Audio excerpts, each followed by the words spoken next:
There are big, huge systemic issues that take decades to try to solve and figure out. But from an urban planning, from a development, from a neighborhood and community development standpoint, I really want to wrap my arms around the things that we can deal with, that we can work collectively on, that are actually going to happen in the next 5 years. And if that's outside of that, anymore, I don't want to be spending my professional time on it. I don't want to be spending my personal time on it.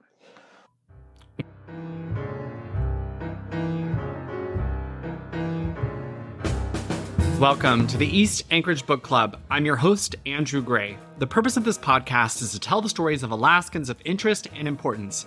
Today, our guest is University Area Community Council President Tyler Robinson. Tyler is a city planner who has been in Anchorage since 2005 and has been working for Cook Inlet Housing Authority, where he is the Vice President of Community Development and Real Estate. Many have noticed the new Cook Inlet Housing Authority buildings around town. I've seen them in Muldoon, Mountain View, Spenard. Those buildings often feel like the only recent construction that's happened in Anchorage. Tyler and I talk about how Cook Inlet Housing Authority figured out how to build in Anchorage and what needs to happen to incentivize more housing construction. Tyler Robinson, welcome to the podcast. Thank you. You are a city planner. I am. Like the great Vic Fisher, the original city planner for Anchorage. Yeah, I don't think I can be compared with Vic, but yeah. Where did you grow up? I was born in Ohio, but I grew up in Toronto, Canada. Lived in Virginia for a while, moved back to Ohio. I met my wife in Oregon, lived in Minnesota, college years in North Carolina. So bounced around a lot, but I can say that I've lived in Anchorage longer than I've lived anywhere else in my life. Did your wife have connections to Alaska, or why Alaska? No, we met out in Oregon and we ended up back in Minnesota. We both pursued different graduate degrees there. And as I was coming out of grad school looking for jobs, the job market in the Twin Cities was really tough. And we were like, hey, back out west. Then we ended up pretty far west and north. Where do you currently work and what do you do? So I work at Cook Inlet Housing Authority. I've worked there for probably about 13 years. I moved up to Anchorage in about 2005. I took a job at the city moving up here, and I managed our HUD programs. We had a department called the Department of Neighborhoods at the time. We were starting to get engaged in neighborhood planning issues, which was my interest. And basically that department went away. I ended up working in the planning department for a little while. And my interest in Cook Inlet Housing came from really seeing the work that Cook Inlet was doing, but also trying to understand what it takes to put developments together. And so that's how I fell into the housing work.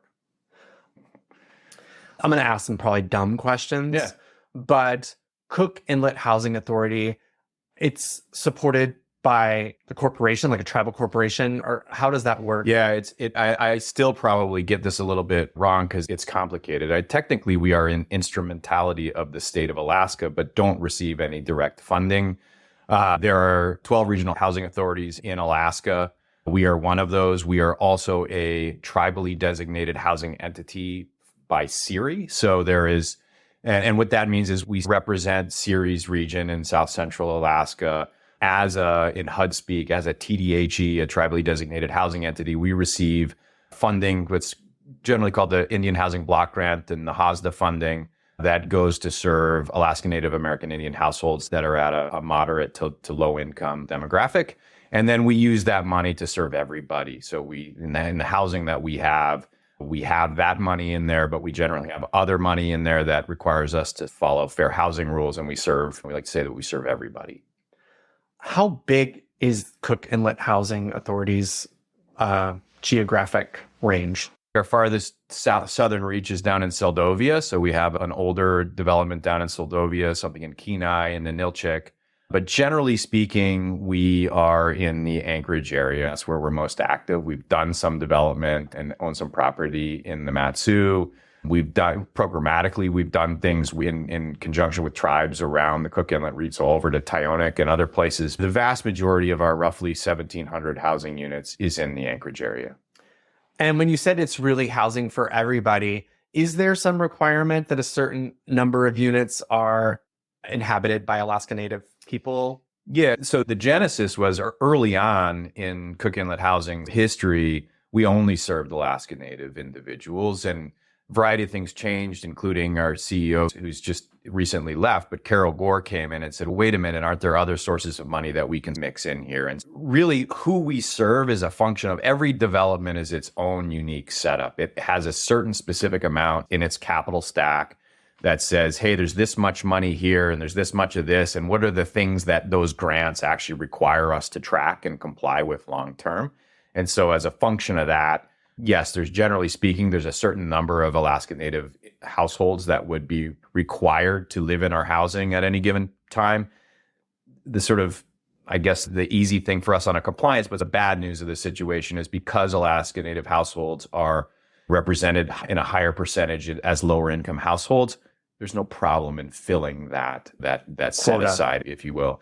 But yes, it's like I said, but development by development, the general public wouldn't see, hey, there's this many here, there's this many low income units, there's this many 50% units, there's this many set asides for people coming out of homelessness. Each deal is really its own separate situation. It seems like the most new buildings built in Anchorage that are apartment buildings, condos, whatever, are Cook Inlet Housing Authority. Like we have them on Muldoon. I've been inside the one on Spenard, which I mean, this is like in 5, 6, 7 years. It's not brand new. Super nice inside. Are you guys the only people building right now? No, it's certainly not. I mean, generally speaking, we are not building much and certainly not enough housing in Anchorage. And then when you roll that into a more multifamily typology, we've known for quite some time that there's a overall feasibility gap of that housing type in Anchorage. And it's something that's not always been well understood. We try to share and advocate, and we're really excited when we see other people able to put different types of developments together. All that said, because we have taken a more neighborhood-focused approach, for a while we were pretty active in Mountain View and really doing a scattered site approach, but also some stuff right on Mountain View Drive. We focused in Muldoon, very specifically at Muldoon and DeBar, where we're focused in Spenard as at 36th and Spenard, some stuff downtown. We have developments in Eagle River as well, but because we take a focused approach, generally when what we're doing, it's both housing and a community development approach, maybe our stuff is more visible. And they're beautiful buildings. Well, I guess you guys have figured out how to do it. I think we have, although every year brings new challenges. So we don't rest on our laurels. What we might have figured out last year has a different challenge this year. I think the overall challenge is, so for in Anchorage, and primarily what we are doing is we are using a tool called the Low Income Housing Tax Credit Program and a variety of other state, federal, and occasionally local sources, as well as debt, to put these deals together. It's a very specific type of project. Alaska is considered a small state, and as such gets a relatively small allocation of tax credits. And those projects are competed with for around the state on an annual basis. They're allocated through Alaska Housing Finance Corporation. We have been successful, generally speaking, having a deal or two a year for roughly the past 15 or 20 years. I heard you speak last night at the Anchorage Assembly meeting in support of Assembly ordinance that would take away some of the barriers to building triplexes and fourplexes. Can you explain a little bit about what the barrier was to triplexes and fourplexes and why that was problematic? Yeah, and I think all this stuff comes from, I think the good part of the planning field is you write these comprehensive plans and you say, here's what we think we want or need in our community. And then as a planner, you say, well, why isn't any of this stuff actually happening? You know, I think it's really important to fundamentally understand what it takes to put these deals together, understand from the building community where those impediments are. And then in the case of sort of small infill, we started doing it to expand who we were serving, and also because not everything could be a 50-unit development. There might be an opportunity for just a little triplex lot here or there. And in the process of doing that, we came to understand why it wasn't being done. By doing it, we saw that we had made a decision, right or wrong. Maybe it was a hangover from the 1970s boxes that were built in the pipeline years, and this reaction to what some people could say unaesthetic or unpleasing housing. But we had built over years many layers of sort of regulatory barriers where you jump from a 2-unit development, a duplex, to the triplex. So there was a line in zoning code, in building code, and even just frankly in municipal policy and practice, that the moment you went to a triplex, other stuff kicked in. We can talk about what those examples are, but the ultimate reality was if people actually built one of those things, they realized, I'm not going to do that again, because it actually wasn't a good outcome for a builder financially. The testimony last night was overwhelming in support of the ordinance to make it easier to build triplexes and fourplexes. However, there was some opposition. Yeah. Folks basically saying that if we allowed this, that this was going to change the character of our neighborhoods. Yeah. And I don't know, I guess to me, I live in a duplex. Yeah. And I don't really know what the difference in the character in a neighborhood is between a duplex and a triplex. Yeah, I think it's, first of all, I thought the testimony last night was really good. I think that in particular, the people speaking on behalf of this change, it was grounded in reality. It was grounded in a housing situation. It wasn't grounded in, oh my gosh, the sky is falling. What happens if we try something? And the reality is, we know by just looking at the data that there's a reason we have underbuilt on a standard Anchorage lot is 50 foot wide. And there's different depths, and some lots have alleys and some don't. They're not all 50 foot wide, but within that sort of parameter, you see some big duplexes, but you very rarely saw a triplex being built. And so when we realized what those reasons were, I think other people start realizing that, hey, you can mix in a 2-bedroom and 2 1-bedrooms instead of having, hey, everything's got to be a 3-bedroom with a garage. And I think that said, yeah, there are plenty of people that weren't at the meeting that both agree and disagree with the policy change. I think this is something that I have been advocating for ever since I first realized it about in 2014. You can, on the one hand, say, we need more housing, we want more housing. And on the other hand, not say, let's figure out why we're not doing it, right? It's, a lot of this was self-inflicted. When you go to a bank and you get financing, you don't go to the real commercial side of the bank until you go to a 5-unit and up. So the fact that the bank doesn't make a distinction between a 2 and a 3 unit. You can go all the way up to a 4-unit structure, and you're more sort of conventional residential financing. So the fact is, that's an opportunity that we were just missing out on. And we can do something about. Now, why are they concerned about the character of neighbor? I mean, because people like their neighborhoods, right? If you went through neighborhood by neighborhood and said, what is the character of this neighborhood? You could figure it out in a few places, but there'd be plenty of places where you'd say, what is the character of this? You know, I've got old 1950s houses next to something built in the pipeline, next to some kind of new infill, next to a house that's falling down, next to basically it's hard to build new in that neighborhood because there is no new being built. But where you do have places like South Addition and Rogers Park and Turnagain, the ones that come out on this stuff, yeah, I think you could argue that there's a cohesiveness or there's a character of the neighborhood. Does that mean if you add units, you necessarily ruin that? I don't think so, but I think that's where the fear comes from. What was impressive to me was how many folks showed up to testify. The testimony was happening at, 10:40 p.m. It's pretty brutal. It was pretty brutal, but it was like testimony after testimony of not just a homeowner, but people who built houses. You weren't the only one up there who had background in this. And I appreciate what you just said about wanting more housing, but not willing to really look at the reasons why we don't have more housing and to be willing to change it. However, our meeting right now came up. You are the University Area Community Council president for another week.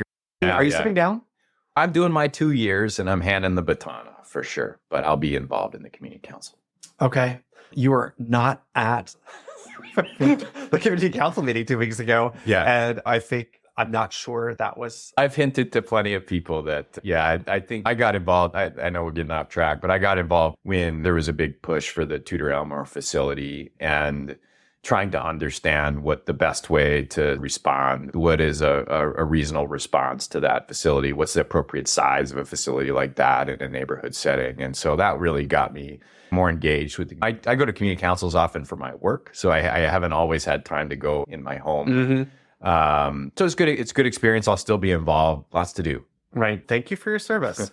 At a community council meeting a couple of months ago, initially the assembly had some proposals that were basically to just throw out zoning. Just being like, hey, let's be radical.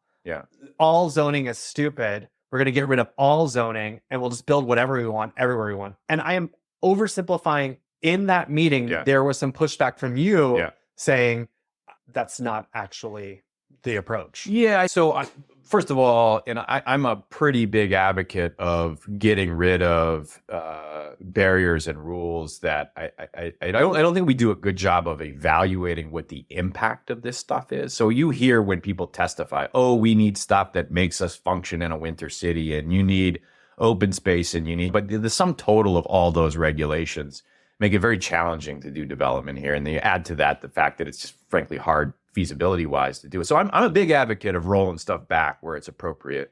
I think where I was maybe pushing back, and it's been a little bit of time, but is when this stuff happens really fast, when it happens in a way that doesn't always feel like it's technically sound in the way that maybe the planning profession should approach things, that's when I push back a little bit, because I find that when we do stuff rashly, there are unintended consequences.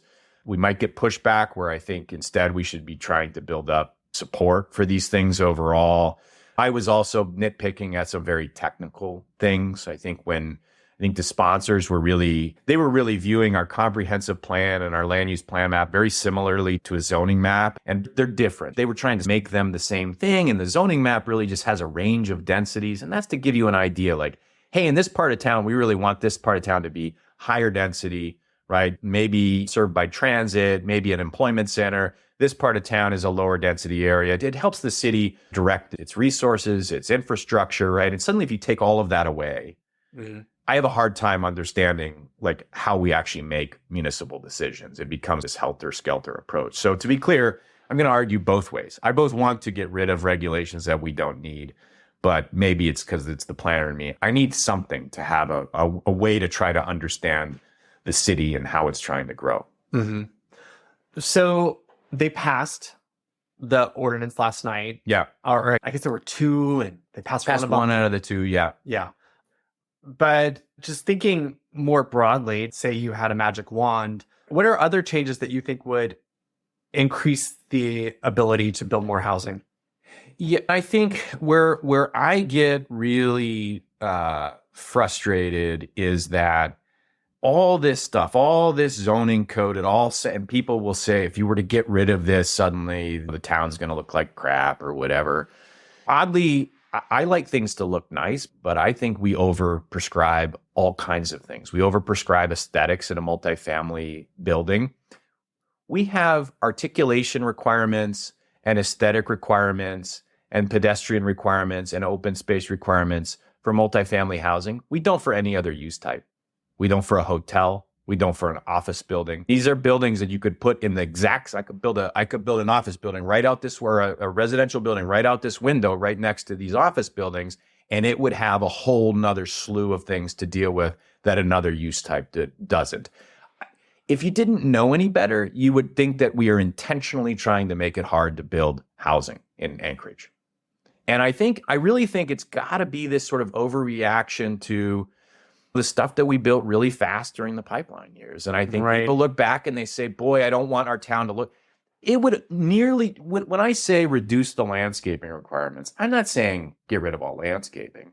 I'm just saying when you add all these things in, there's an implication. And for Cook Inlet Housing, for example, the implication is what it costs not just to install, but to maintain it, right? For example, we don't do a good job maintaining landscaping in our public rights of way, right? We put all this money into street trees and everything else. We don't give our Parks and Rec department more money to maintain every mile of landscaping that we add. Frankly, I'd rather they spend time in the parks and the trails than on maintaining landscaping anyway. Yet we foolishly keep thinking if it looks good at the ribbon cutting, we've made our city a better place. Right. I just think we need to really align the impacts more closely to just like what gets stuff done in a way that we can take some risks. I'm willing to start taking risks at the idea of trying to build versus being afraid that we're going to build something ugly. Right. I talked to a group of realtors probably a year and a half ago, and I was asking about housing prices and how this is affecting the ability of younger people to buy a home. And one of them says, we don't want to have happen what happened in the late 80s. Right. We don't want a housing crash. And so my guess without knowing the dates on some of these regulations, is that there was this period when a lot of people lost their jobs and left Alaska, and how there was too many houses, Right. that they're like, we've got too many houses, so we'll make sure we don't get too many more. Yeah, I think you'd be hard pressed to find a realtor that looks at the problem the same way right now. I think every realtor I talk to says inventory. We have none of it. We have 2 or 3 months or whatever it is. We do not have enough inventory at virtually every price point of housing. There are investors that would build fourplexes if we could build them today. There are obviously buyers that the moment rates become a little more attractive are going to be in the pool. But I have people that I work with that want to buy a house that there's not anything for them to buy. They want to buy a house and stay in Anchorage, right? Now, keep in mind, there's systemic things that are happening that are becoming obvious all over the country, right? Housing is becoming an issue in virtually even the places that used to have cheap housing. I think you said you just got back from maybe Texas or Florida or something, right? Texas. They're starting to have some issues. Huge there, problems. Right? My brother has a single-story home built in the 1950s in the middle of Houston that would sell for over $1 million. Yes. And I think what you have is you have those places that have typically been able to build supply a lot cheap. Land was cheaper, infrastructure is cheaper, labor is cheaper. There's all kinds of reasons, right? Regulations are fewer, why traditionally places in Texas are cheaper than Alaska. But it's a problem everywhere. What does home ownership look like going into the future? What percentage of people really become renters in the future? Because there really is no other option. And unfortunately, rents go up as housing prices go up. Yeah. So they're moving together. Yeah. And rents are unaffordable as well. I was heartened to hear some of the pushback by both people in testifying last night as well as assembly members. There was this notion that if you bring a product that brings renters, you're bringing a bad thing. And these people will turn around and say, yeah, my son and daughter are having a hard time finding a place to rent. Like, this doesn't make any sense to me. But yeah, I think that the reality is we need housing at all types. Some of the stuff that we think we're building for homeownership are actually being bought up by investors that are then turning around. It's not even intentional rental housing. It's just turning into that. But yeah, we need it at all levels, for sure, for Anchorage to be a viable place to attract a workforce. I also want to touch about maintenance, because you talked about landscaping, and that means that people got to go in and mow that grass or trim those bushes or whatever it is. Yeah. And the same thing is true for building more roads and expand. Every extra road, every extra lane is an extra road and lane that needs to be plowed. Yeah. Particularly in this moment and this year, that's something that we all feel the pain of not having our roads plowed in a timely manner. And I think usually when people think about building houses, they think about, where can we put a whole new subdivision? Yeah. And a whole new subdivision is a whole new set of roads that need to be plowed. And that's just superficial. Yeah. You've also got to put in the water, the sewer, the electric, like the infrastructure to support them. And I think that there's a good argument to be made that Anchorage is already pretty big, and we probably don't need to make it bigger.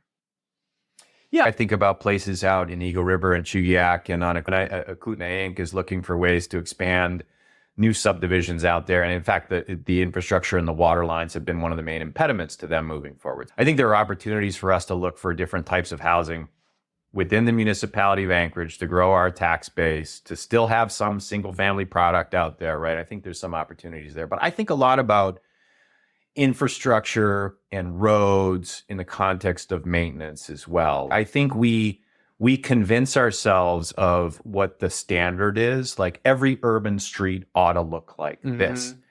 And yet we have often, if we just go down the street here in Spenard on the stuff that we've developed, we've been required to put in sidewalks, curb, gutter, landscaping. That, I'm not saying that's even on our side, right? That's on the public side that then gets turned over to the municipality of Anchorage, that then turns around and uses that as snow storage long term. And so fundamentally, why aren't we having the conversation of, we know that there is not enough money anywhere to extend urban road standards, storm sewer, sidewalks on both sides of the street to every neighborhood in Anchorage. There's plenty that are deficient, that aren't built to those standards. There's not enough money on the front end there's certainly not enough money on the back end to maintain it. But we don't have conversations like, hey, what would it look like if instead of 2 sidewalks, curb gutter on this little street, maybe we had a separated multi-use path, and that separation is a place where we can actually put snow? Because it's absolutely unrealistic to think that even if we, up our game in the snow removal process, that you can actually haul that snow away, at any sort of speed. So how are we actually planning these things? Maybe it's not a sidewalk on both sides of the street, but maybe it's a path that is actually more conducive to working in the winter. I will talk about our area. And we have 41st, 42nd, which is between Tudor and the university. Yeah. And when we have folks who come to the university area community council meetings, we talk about it for years. For years. And as a candidate door knocking on that street, I'd say, what are your concerns? And every person was like, turn around and look. Yeah. And it was enormous potholes, no sidewalks, just completely substandard streets. Right. So I can hear you say that Anchorage needs to take a hard look. Like, maybe we probably can't do sidewalks on both sides of the street. We probably can't. You know what? We should be able to do better, especially walking distance from the university. Yeah. And there is no sidewalk there. Yeah. It's just incredibly unfortunate. And they've been asking for this for 10 years. Right. And every year it's like, we'll do it next year. And I know they're about to start, but they're splitting the project in half. Right. It just seems so painfully difficult. This stuff takes forever, right? We've been advocating in Spenard for Spenard Road and Chugach Way and others. Every neighborhood has a road like that, right? That's been on the list forever and ever.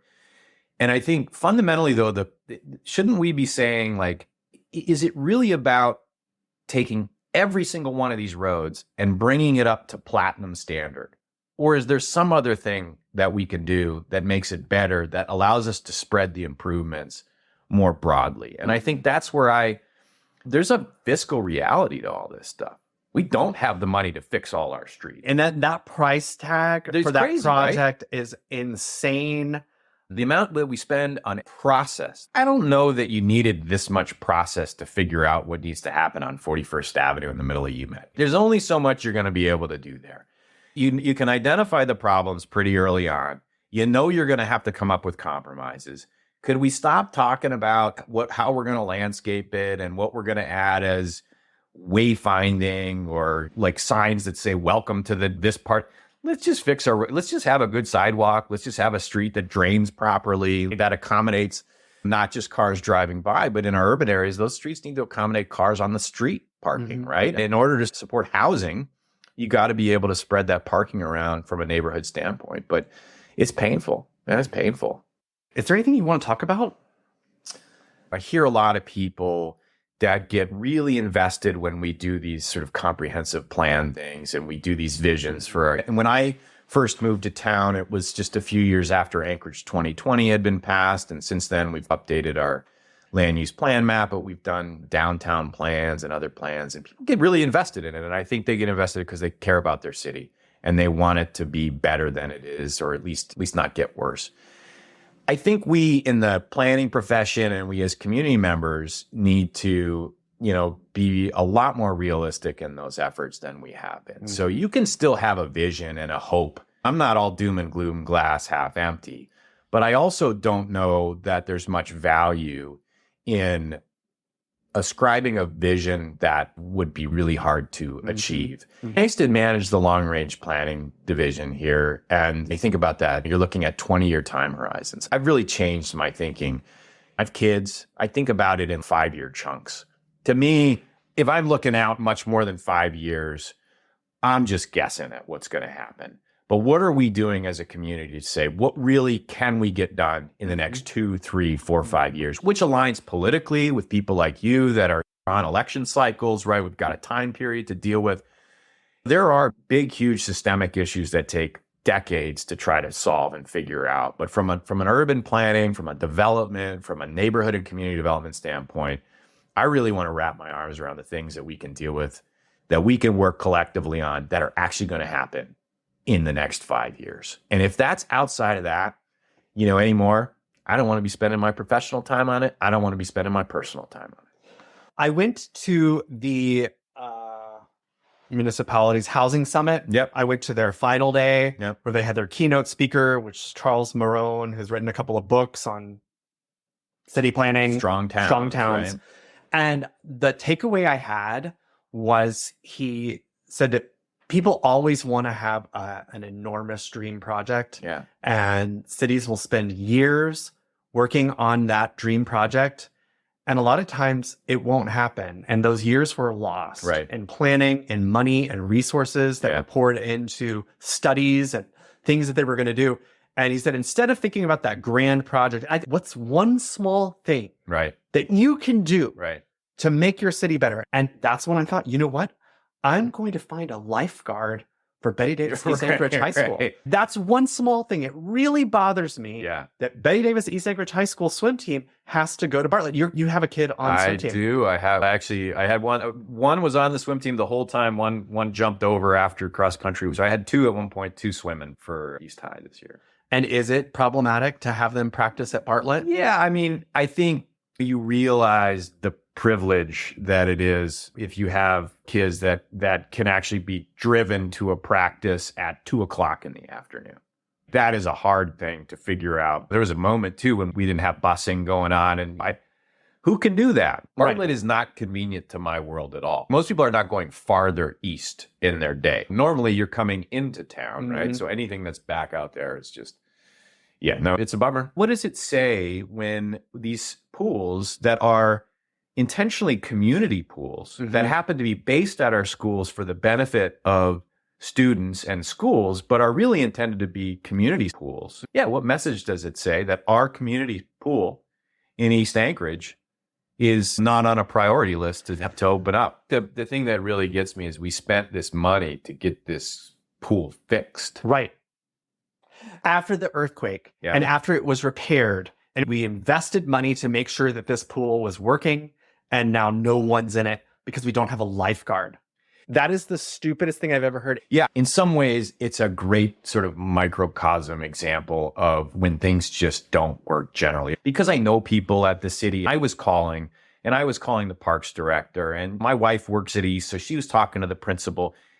And all these connections that we had, no one could figure out what the hell was going on. I got calls from people who work for the municipality, from people who work for the school board, who their opener was, I don't think you understand this. Oh, you're so naive. You don't understand. And what I kept saying over and over again is we just need to get a lifeguard. Like, you could tell me all these reasons about how your lawyer said that the swim team can't practice if there's not a lifeguard standing by.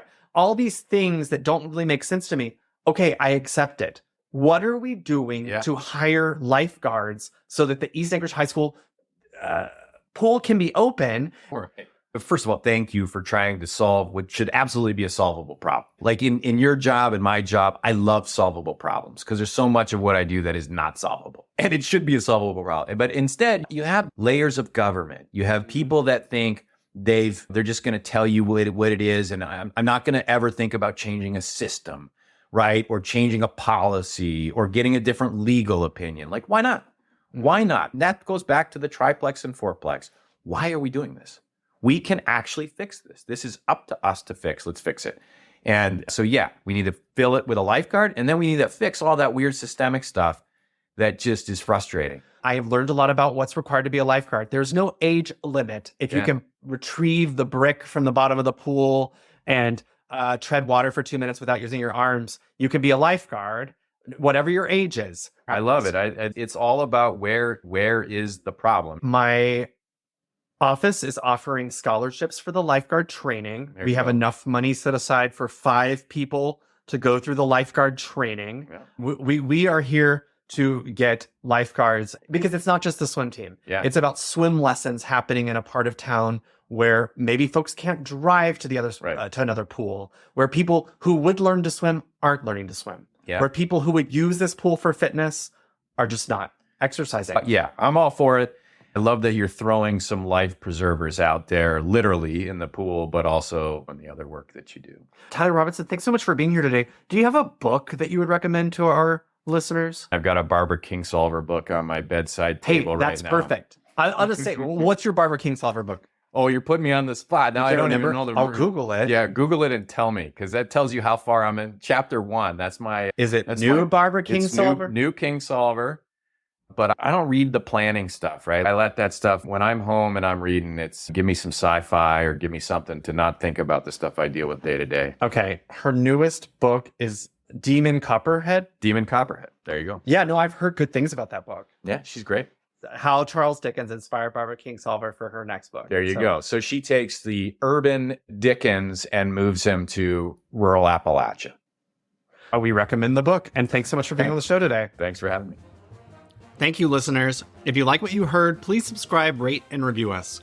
I'm dropping a link in the show notes to my op-ed that appeared in the ADN this week about reopening the Betty Davis East Anchorage High School swimming pool. I also have a link to the page on repgrade.com that has more information about applying for a lifeguard position. If you're interested in a scholarship for lifeguard training, please email my office at rep.andrew.gray@akleg.gov. Please share that we need lifeguards with everyone you know.